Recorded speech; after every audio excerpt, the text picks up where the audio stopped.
You're watching TVC Breakfast. It's now time for us to look at what the papers are reporting. The Nation newspaper says Nigeria, Turkey target $5 billion trade pact against insurgency. 9 bilateral agreements signed.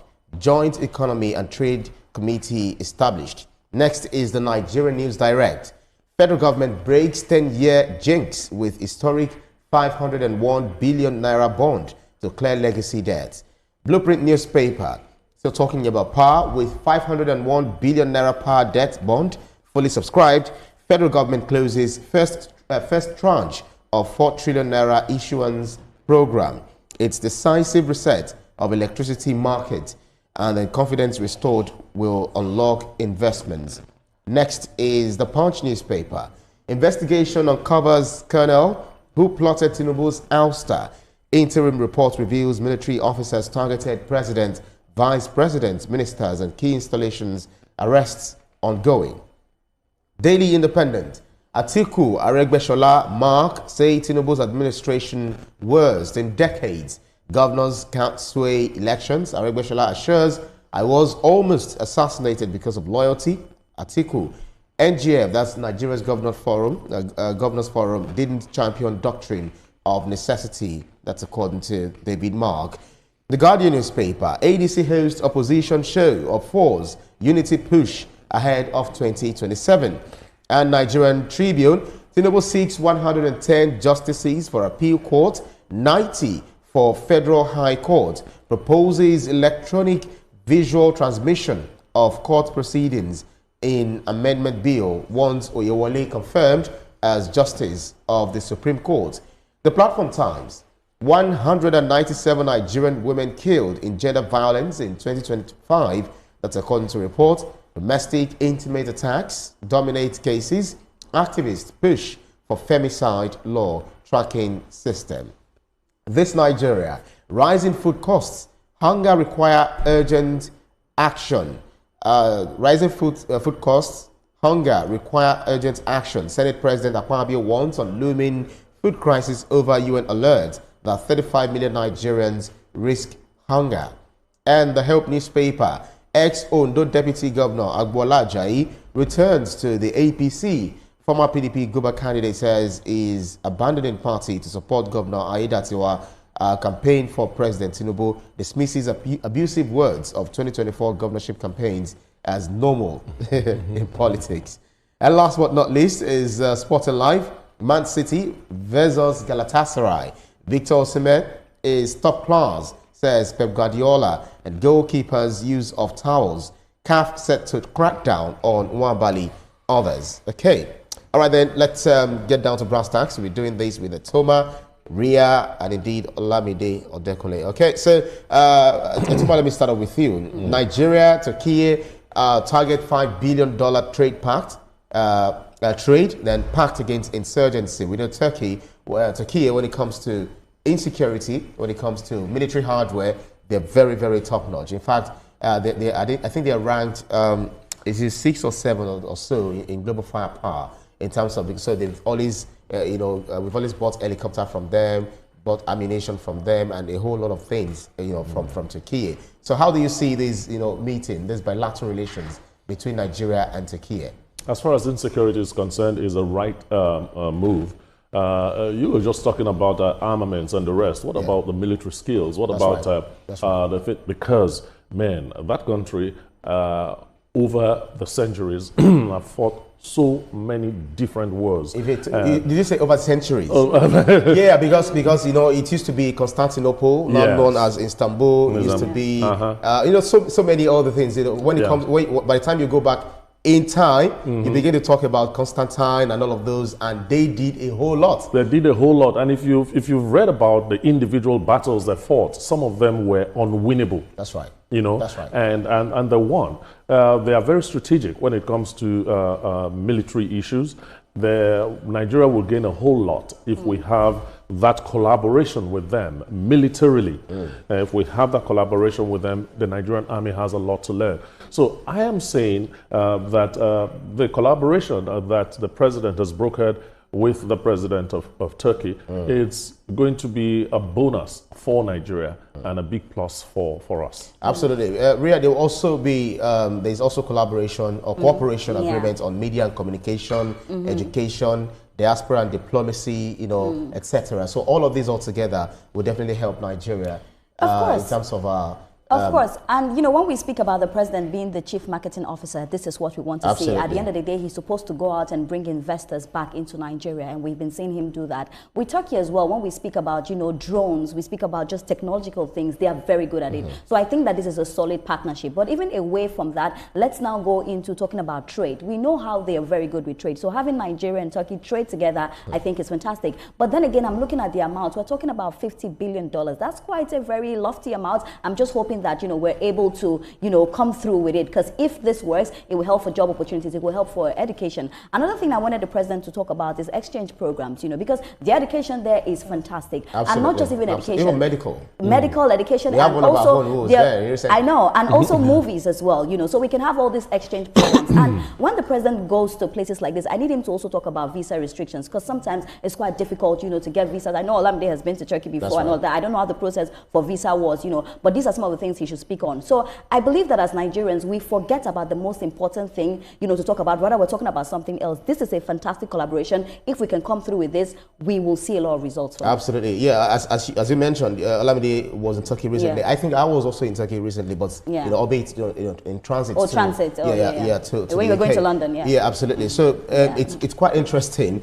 $2 billion US dollars was that approximate trade we used to have with them. Now showing it up to $5 billion trade and a pact to insurgency. But the oppositions are saying, yes, we understand. Yeah, Nigeria is trying to open up and all of that. But did we really need the president to go there in person? But they failed to also answer the question. When two number one figures of each country talk, have conversation, then you know that this would definitely yield very fast results, as we've seen between Nigeria and the UAE. It's very important that the president is there for these talks, because what the president is communicating by going there to communicate at a presidential level, mano a mano, to the president of Turkey, is he's saying that security first for me. Security is central to my international diplomacy. He's meeting countries and he's actively diversifying Nigeria's security architecture and our security partnerships.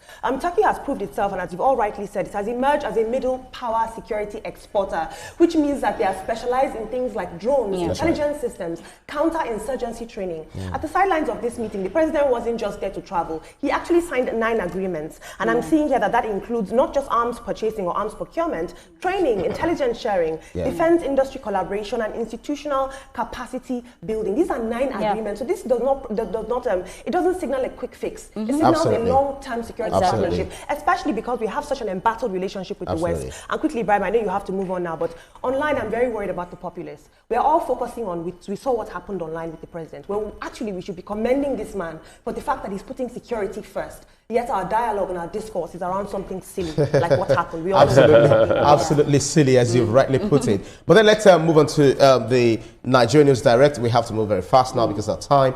And the same thing with the Blueprint newspaper. Federal government breaks 10-year jinx with historic 501 billion naira bond to clear legacy debt. And then Blueprint says, with 501 billion naira power debt bond fully subscribed, federal government closes first tranche of 4 trillion naira issuance program. This is quite interesting as we see the national grid, you know, keeps collapsing. But I was speaking with one of the governors when it comes to power sector. He told me that this current administration had done so much that they've shored up in all ramifications 27% added to the national grid or to the Nigeria's power sector altogether. But someone jokingly said on social media yesterday when I was checking the grid, you know, why it collapsed and all of that. And the person said, wait, how much is the new national grid so that we'll know how much to contribute and buy a new one? You know, the national grid collapsing over and over again is a testament. It happened like six days ago. Yes, it's a testament to the age of those things. And now with new funds being injected into it, especially in generation, it makes it gives us a little bit of a hope. You know, when President Tinubu some months ago, I think last year, said he was going to take care of that 4 trillion. a lot of people, especially the opposition, said, come on, that's another political statement you've made. But now we see that 501 billion has been raised. My question is, when it's time to raise the second tranche, are we still going to float a bond? And for me, my fear with all of this, Ibrahim, you've made a very vital point, because some of the reasons why we have this grid collapsing, we talk about aging infrastructure, weak transmission capacity, sudden load changes, poor maintenance and coordination, and also vandalism. But that has always been another problem as well. But it's 2026. I didn't think we're still going to be having conversations of the national grid falling, because I think we don't understand the implication. When that happens, everywhere goes dark. Businesses lose, especially people that do the cold store business. Even people that sell ice cream, all of that. Then they now have to start buying fuel. You know, I think that we do not understand the implication of just having this going down. Now, you raise a very important question. Why are we not trying to just get a new grid? Is it possible just to get a new grid? That was a joke, actually. If this particular one, we're saying that, oh, there's a problem with it. It keeps 2026. It keeps dancing as so I think I don't know whatever. No, it's true. So what is really going on? Why can't a new grid be bought? Yeah, I think it happened in Gombe, and then it not affected. Come on, it not affected other what's it called, generation areas. You know, Ikeja, Port Harcourt, you know, etc. And then again, they are still bringing high bills. And this is to my NEPA agent, because they are still bringing high bills, and you don't see light. Come on, are you not on prepaid meter? Let's not go there. Come on. Let's not go there. Let's not go there. Because it's been power is being subsidized. Up to now, I've not gotten my meter. No, reality, okay, I get that. So power is being subsidized now. You know, Bande, where you used to pay 200 and something. But even the Bande, are they saying now it's like 60 something? I think Band B now 68. Olamide hasn't had lights for 3 days. 3 days. For 3 days. And you're on Band A. It's not that bad. Band C. Oh my God. It's expected. Sorry. Come on. But we are making progress anyway. All right then, let's move on to the Punch newspaper and then the Daily Independent. It's saying investigation uncovers colonel who plotted Tinubu's ouster, and then the Daily Independent says, okay, so I think it's just the Punch that is talking about this alone. And if you see some of these officers that were arrested, the lead strategist is known as Colonel from Nasarawa State, Colonel M. Almakura, NDA regular course 56. And we also saw that indicted officers, Colonel M.A. Maji, Niger State, another one from Bauchi State, Kaduna State, Nasarawa State.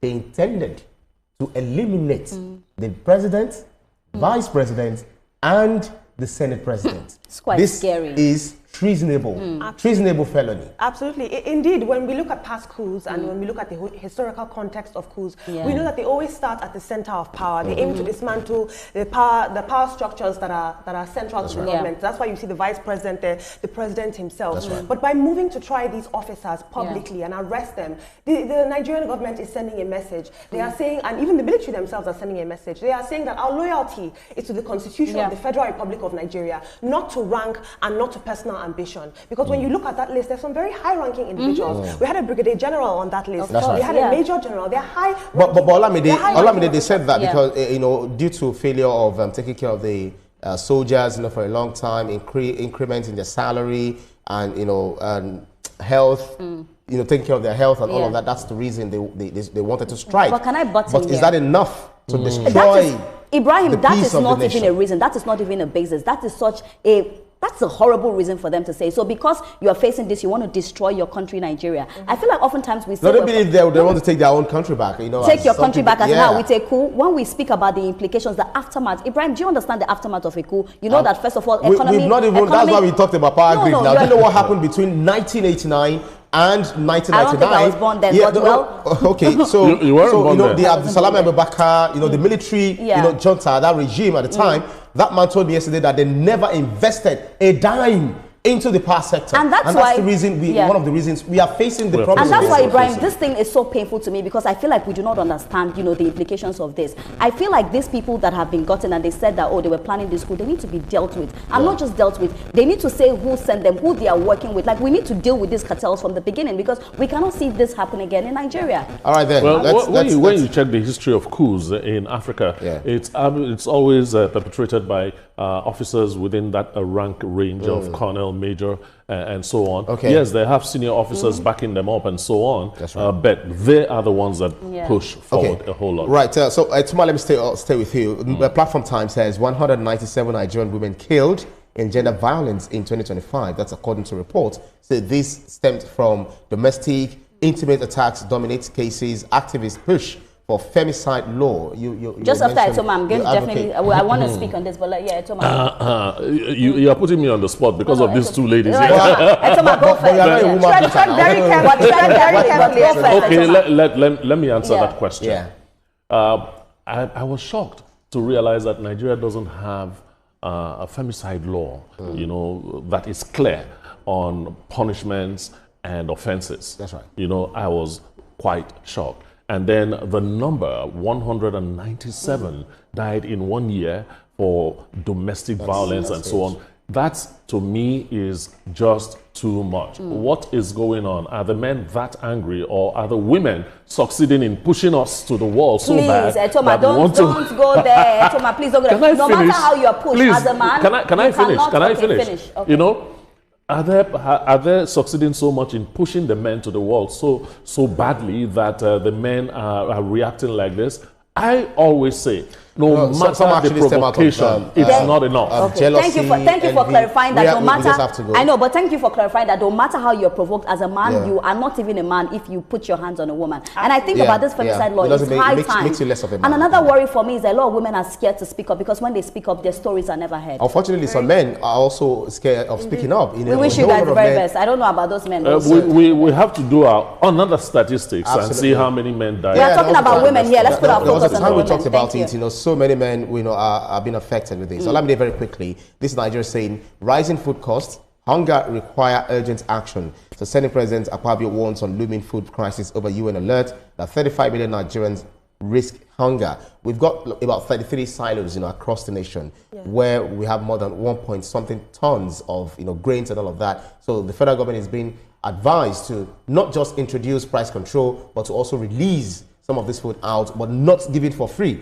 Rather, it should be sold at subsidized rates. It almost reminds me of medieval times when I think about how the monarchy would share grains. In 2025, we are discussing sharing grains to Nigerians in 2025, while other people are protesting climate, talking about climate change. But I will say this is not the first warning that we've received from the United Nations or from the World Food Programme. Right. For the longest time, they've said we are in a food crisis. Nigeria is in a food crisis. Absolutely. So what worries me is that this warning is coming from Akpabio, a man who sits at the heart of policy. What I want to see is in fine print and disbursement program for the warning is coming from UN. I agree, but my point is that he has the power to put policy in place, to implement the disbursement of these grains. Makes sense. Well, that's about it for the newspapers up for review. Thank you so much for keeping faith with us on this segment. But still ahead on TVC Breakfast, Nigeria's energy sector gets major push with Shell's $20 billion investments. We'll be right back.